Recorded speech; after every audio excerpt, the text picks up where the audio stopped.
Hi everybody, welcome to our latest edition of Science Bytes. I am Miss Nicole with Bloomfield Public Library, and today we are going to talk about secret codes and ciphers, the very things that spies and armies and other people use when they need to get secret messages to other people. Now today, in our modern society, we use computers for everything. So there are some very complicated ways of creating codes and secret ciphers that you couldn't even solve without a computer. We are going to focus on the kinds of ciphers and codes that have been used since humanity has first had civilization. There are even references to ciphers in the Bible. People like Julius Caesar used them all the time when he was battling and using his army to conquer the world. So we are going to look at some of the oldest forms of creating secret messages, and one that's actually a little modern. It's a fun little simple take on creating a cipher that I think you'll really enjoy. For our first project today, we're going to do the Caesar shift cipher.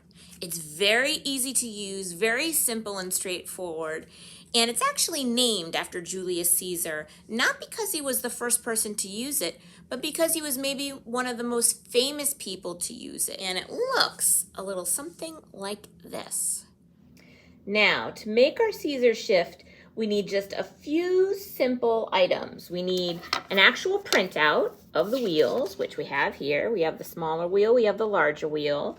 We need a pair of scissors, and we need what are sometimes called brads or brass fasteners. They look a little something like this. You may have seen them before. They actually have little legs that will bend and split. And that's how we're going to be able to rotate one wheel around the other. So the first thing we need to do is actually cut out the two wheels.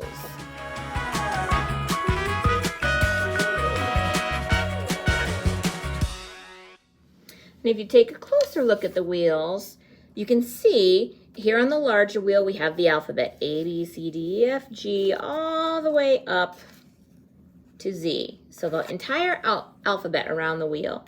And on the smaller wheel, we have the same thing when you get to the start. So we have A, and it goes all the way around the whole alphabet, ending with Z. But on this smaller wheel, we also have numbers. So starting with A, we've got 0, and then we number each letter of the alphabet until we get to Z, which is number 25. So that's a little difference with this smaller wheel. So now, I forgot to mention, you might want a pencil handy for this next part.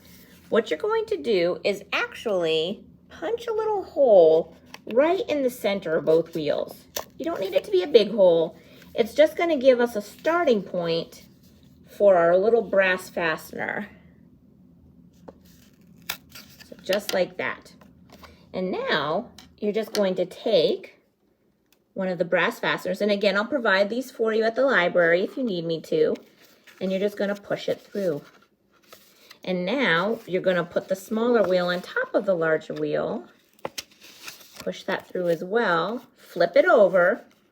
And now you just bend the two little legs and separate them. So now we have a wheel on top of a wheel, and it turns.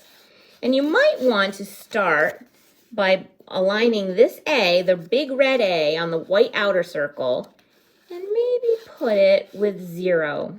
So we've got the A's lined up and we've got the number 0.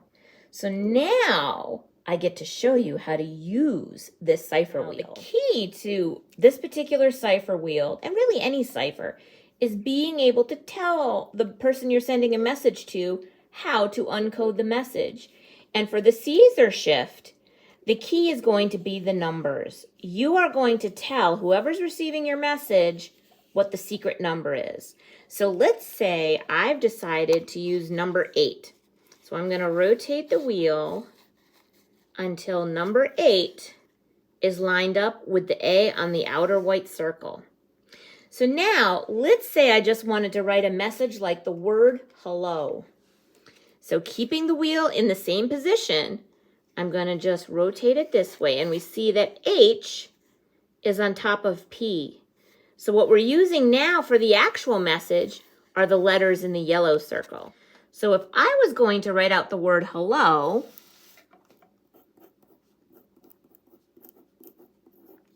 But coded, I would have to turn my wheel to look for the H, which is the P. I'm going to look for what E means. We see the letter M. I'm going to look for what L means. Oops.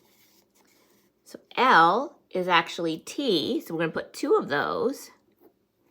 And now we want what letter O means, which is W. So this is actually how we write hello in our code, and we just have to make sure we tell the person we're sending our code to that 8 is the secret number. And what they will do is when they have their cipher at home, their cipher wheel, they will know, so I need to start with number 8 under letter A. And now to uncode it, if I look for the first letter, which is P, now you're going to start with the yellow wheel because that's the code. So P means H. And that's how you reverse it and figure out what the actual word means. Whenever I do ciphers, I always make sure I include one of my favorites. It's called the Pigpen Cipher. Sometimes it's called the Tic-Tac-Toe Cipher. Sometimes it's called the Freemason Cipher. But I love it because when you write out the coded message, it almost looks a little like hieroglyphics. You're actually going to replace letters in the alphabet with symbols. And the Pigpen Cipher looks a little like this. This is the starting point. The Pigpen Cipher has famously been used by many different groups throughout history, notably the Freemasons, and that's why it's sometimes called the Freemason Cipher. George Washington presumably had information on it and used it, and there's evidence that it was used during the Revolutionary and the Civil Wars in our country. So it has been used for many years. Now here again is the Pigpen Cipher, and I'm going to show you how to recreate it. You can see on these top 2 sections, it looks very much like a tic-tac-toe board. A lot of us have played tic-tac-toe before. And these 2 bottom sections that fill out the rest of the alphabet are giant X's. And now let me show you how we can very simply recreate this.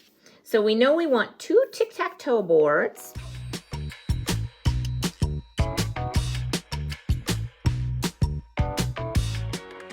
And now we want 2 giant X's. And that's the beginnings of our Pigpen Cipher. So now we need to put all the letters of the alphabet into these shapes.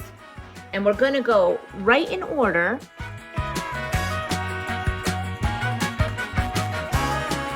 Okay, now we're going to jump over to the other tic-tac-toe square.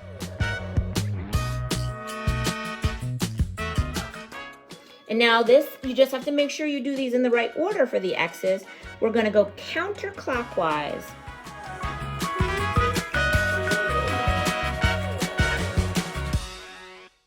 And now there's just one final step on the second tic-tac-toe square and on the second X. We're going to add little dots into each of the squares. So right in the corners, we're going to put a dot. We're going to put a dot here,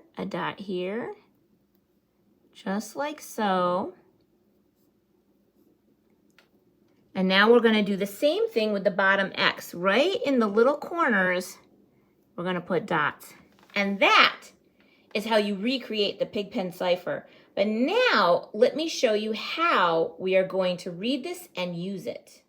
The key to using the Pigpen Cipher is understanding that you're looking at the shapes around the letters, not the actual letters themselves. So for example, for our A, it is surrounded by these 2 lines. That's our shape for A. A is going to mean that. If we look at B, B is surrounded by 3 sides of a square. It goes down, across, and then up again. So B is going to be represented by that. Now it gets a little trickier with the dots. So for example, if we look at J, J is very similar to A. It has 1 line down, 1 line across, but we also have the dot. So for J, we're going to do that. And now, just to show you how it might translate into a word, if we wanted to do hello, we can see that H is it's the opposite of B. It's three sides of a square, but it's like upside down from the B. So H is going to be that. E is actually in a square. So for E, we're going to do that.